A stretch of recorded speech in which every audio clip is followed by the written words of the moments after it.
उनको सादर नमन करता हूँ और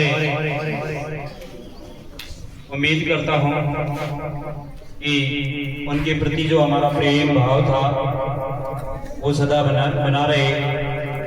अब आज हमें यहाँ क्यों एकत्रित हुए हैं ये आपको बता दिया कि आज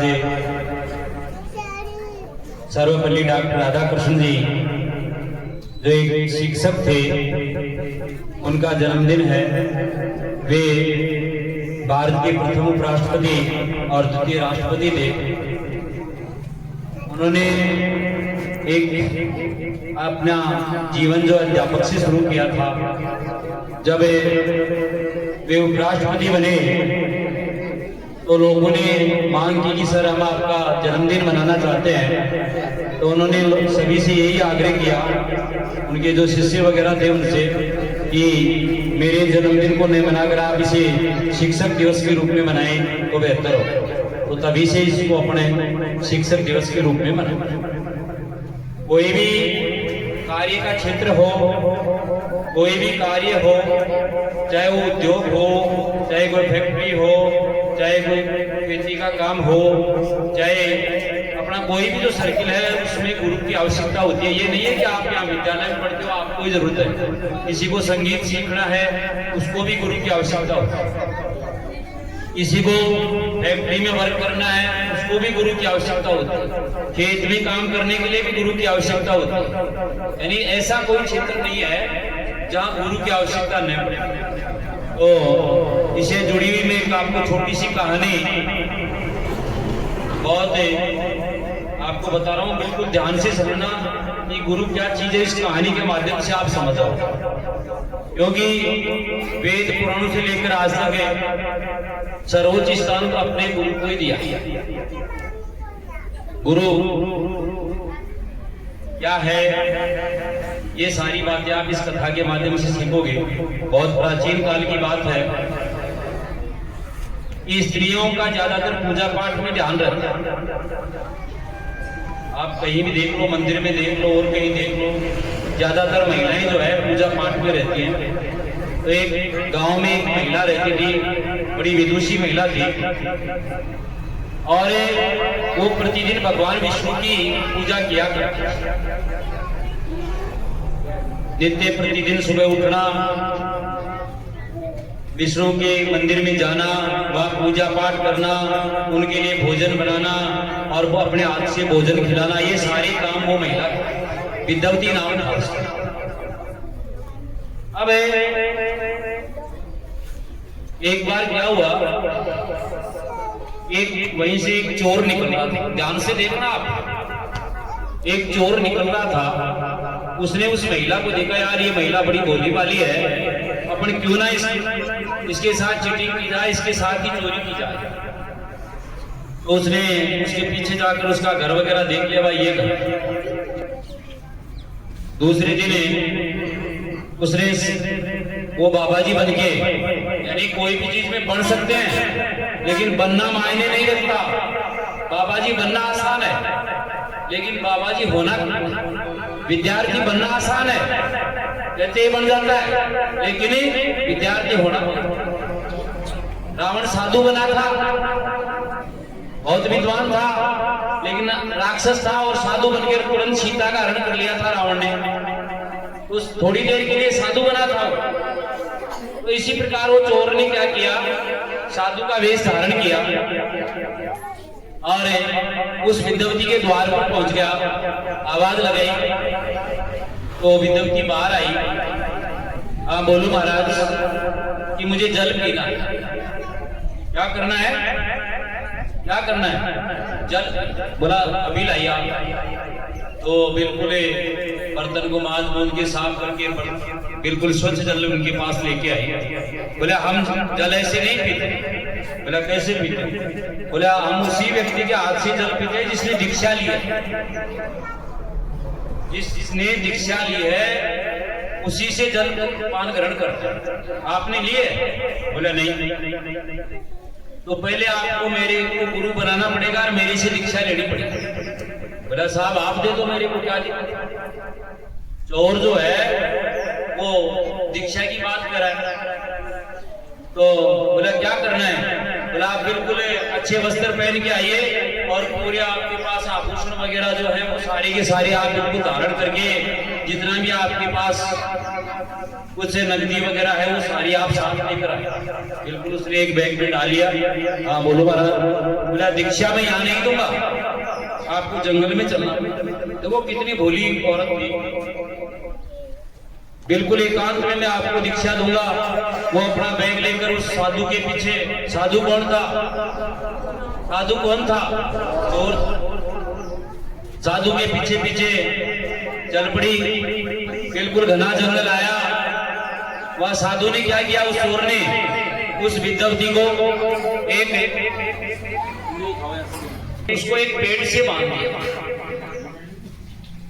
और सारे उसके गहने वगैरह नकदी वगैरह ले ली और उससे क्या कहा कि मैं 1 सप्ताह बाद में आऊंगा। इतने और इसको फुलवाना मत बड़े। अब इसी में है पूरा साल की गुरु क्या चीज होता है। बोला 1 सप्ताह बाद में आऊंगा, किसी फुलवाना मत है, इसको मैं ही आके फुलूंगा तभी तेरी दीक्षा पूर्ण। औरत बंधी रही। शाम तक वो घर नहीं पहुंची तो उसके पिता भी बहुत पैसे वाले थे। पुराने जमाने की बात है। वो घोड़े पर बैठकर अपनी पुत्री को ढूंढने के लिए चल पड़े। काफी तलाश किया तो जंगल में एक पेड़ से बंधी मिली। अब देखना, तो घोड़े से उतरे और उस से पूछा कि बेटी ये किसने किया? बोला ये सब मेरे गुरु ने किया। किसने किया है? मेरे गुरु ने किया है। बोला चल तेरे को खोल देता हूँ। बोला नहीं, वो मेरे गुरु थे, वो आएंगे तभी खुलवाऊंगी मैं। देखो आप कितना विश्वास, अगाध विश्वास होगा। देखिए आप कि जब मेरे गुरु जी आएंगे तभी खुलवाऊंगी, मुझे दीक्षा लेनी है। अरे बोला दीक्षा कुछ नहीं है, वो चोर था, लफंगा था, तेरा सारा सामान जेवर वगैरह लूट के भाग गया। बोला वो कुछ भी था, लेकिन वो मेरा गुरु है, मैं दीक्षा के बिना यहाँ से नहीं। पिता थक हार कर चला गया। दूसरा दिन व्यतीत हो गया। अब वो भगवान विष्णु की बहुत परम भक्त थी। तो उस दिन भी भगवान के भोग नहीं लगा, दूसरे दिन भी भोग नहीं लगा, तीसरे दिन भी भगवान के भोग नहीं लगा। तो भगवान विष्णु ने नारद को बुलाया। बोला भाई नारद के तलाश करके आ, अपनी भक्त का है, मैं 3 दिन से भूखा हूं। जाके तलाश कीजिए कि मैं 3 दिन से भूखा हूं, भोजन नहीं मिला। तो नारद जी वो तो अंतर्यामी थे, तुरंत उसी जंगल में पहुंच गए। क्या बोलते थे नारद जी? नारायण नारायण नारायण नारायण नारायण कहते हुए उसी महिला के पास में पहुंच गए। बोला ये क्या बात विद्यावती? बोला मेरे गुरुजी 1 सप्ताह में आएंगे, वो मुझे दीक्षा देंगे। बोला नहीं, मैं खोल देता हूँ, वो तो चोर था। बोला कुछ भी था, चाहे चोर था या कुछ भी था, लेकिन मैं तो उन्हीं से बुलाऊंगा। नारद जी ने काफी प्रयास किया। अरे बोला कुछ नहीं था, वो गुरु नहीं है। बोला नहीं, वो मेरे। तो नारद जी भी थक गए। बोला देखिए गुरु है तभी तो आज नारद जी के मेरे को 3 ही दिन में दर्शन हो गए। नहीं कई लोग पूरा युग बिता देते हैं तपस्या करने में, लेकिन उनको भगवान के दर्शन नहीं होते। तो आपके दर्शन हो गए 3 दिन में, 7 दिन में वो आ जाएंगे। नारद जी थका हार के चला गया। भगवान विष्णु से बोला साहब ईश्वर वो आपकी परम भक्त है, लेकिन वो ये बात बता, ये सारी डिटेल उनको बता दी, आप चलिए। तो भगवान विष्णु ने अपना 4 भुजाओं का रूप धारण किया और उसी विद्यार्थी के पास में वहां मन में पहुंच गए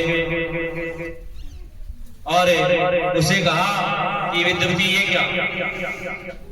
चलो मैं खोल देता हूं, आज मैं अभी 3 दिन से भूखा हूं, तो आप मेरे को जो है भोग लगा। बोला नहीं ईश्वर, मेरे गुरुजी बांध के गए, मैं 7 दिन में वो आएंगे तभी खुलवाऊंगी उनसे। अरे बोला गुरु कुछ नहीं, वो चोर था, डाकू था, तेरा सारा सामान लूट के भाग गया और तू उसको गुरु मानती। बोला नहीं साहब, वो मेरे गुरु थे। वो गुरु थे तभी तो भगवान की पूरा उम्र बीत जाती है, लेकिन भगवान के दर्शन नहीं होते। 3 दिन में मुझे आपके दर्शन हो गए, इससे बड़ा गुरु कौन मिलेगा मेरे को? तो वो भी थक गए। उन्होंने नारद से कहा, बोला क्या उपाय करें? बोला साहब उस चोर को ढूंढ के ला। क्या उस चोर को ढूंढ के लाओ। नारद जी तुरंत प्लान किया। चोर को योजना बना रहा था आज किसको लूटा था। उसके पास में नारद जी पहुंचे। बोले अरे चलो उस जंगल में चले, तुमने उस महिला को वहां बांधा था तो उसको खोलना है। तो भगवान से तो वो भी डरता था, नारद जी के साथ हो लिया और उस चोर को उसने वहां लाके विद्यापति को मुक्त किया। अब विद्यापति ने कहा था, क्या कहा था कि गुरु गोविंद दो खड़े काके लागू पान, बलिहारी गुरु आपने गोविंद दियो मिलाए। गोविंद किसे कहा जाता है? भगवान को कहा कि आज भगवान से मिलाने का रास्ता किसने दिया है मेरे को? किसने दिया है? उस चोर ने मिलाया था। तो देखिए एक महिला इस प्रकार फिर भी उसका सम्मान आदर करती है। सब कुछ लुटा दिया उसने, सब कुछ लुटा दिया और फिर भी उसका सम्मान। तो गुरु तो वो चीज है। सभी आप देख लीजिए, हनुमान जी के भी गुरु थे। कौन थे हनुमान जी के गुरु? बताओ, हनुमान जी के गुरु कौन थे? सूर्य भगवान। अब देखिए आप, उसमें भी एक जरा सी सत्यता छिपी हुई है कि जब आप की तरह हनुमान जी बालक थे तो सूर्य को फल समझकर उन्होंने निकल लिया और जब थोड़े बड़े हुए उनको गुरु की आवश्यकता हुई तो सूर्य भगवान के पास जाते हैं। जो सूर्य भगवान ने देखा कि वो फिर आ रहा है। कौन है? कौन आ रहा है? अपने को पहले ही निकल गया था, फिर आ रहा है, सारे संसार में अंधकार छा जाएगा। तो उसने कहा हाँ बोल भाई हनुमान, आज कैसे आना हो? बोला मैं आपको गुरु बनाना चाहता। तो वो भी काम नहीं लग गए थे सूर्य भगवान। ये छोटा सा बच्चा था, अपने को निकल गया, अब तो इतना बड़ा हो गया, क्या बता कब तभी तो मुंह में लिया था, पेट में ले जाएगा तो पूरे विश्व में अंधकार छा जाएगा। लेकिन फिर भी हनुमान ने गुरु बनाया सूर्य भगवान और उनसे शिक्षा। तो गुरु ये जरूरी नहीं है आप गुरु, प्रत्येक क्षेत्र में गुरु की आवश्यकता होती है। गुरु का मतलब होता है सिखाने वाला।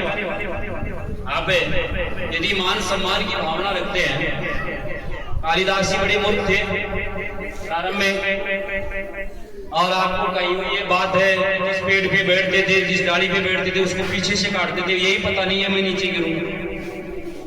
और फिर उन्होंने भी अपना गुरु बनाया और संस्कृत के साथ साथ महाकाव्यों की रचना की।